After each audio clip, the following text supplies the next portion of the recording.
Hii sekta ya majani ni sekta ambayo ni muhimu sana katika nchi yetu, katika kaunti na katika hata kijiji.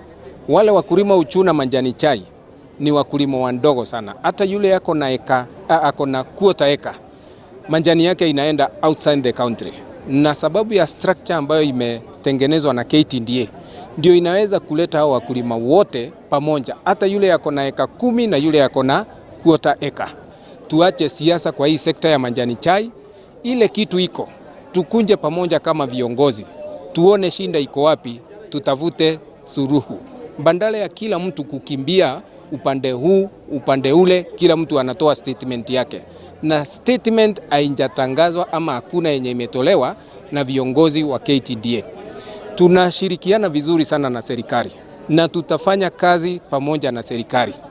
Kama kuna tangazo lolote serikali inataka kufanya ama information yoyote inataka kujua ama kiongozi yeyote wa mbunge wetu na wale wengine, watuite tukae chini, ile suluhu wako nayo ama jibu wangetaka wapewe ama wapate jibu ambalo ni sahihi, bandala ya kuongea maneno ambayo si ukweli. Na saa hii hiyo siasa ndio inaleta vita kati ya wakurugenzi ambao wamechaguliwa na kati ya viongozi ambao wanasimamia.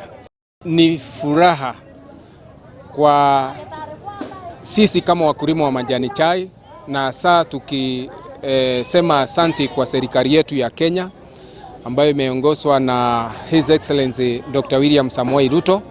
Kama wakulima wa majani chai wamefurahia sana kwa sababu ya pesa ambayo walipata mwezi huu wa 11.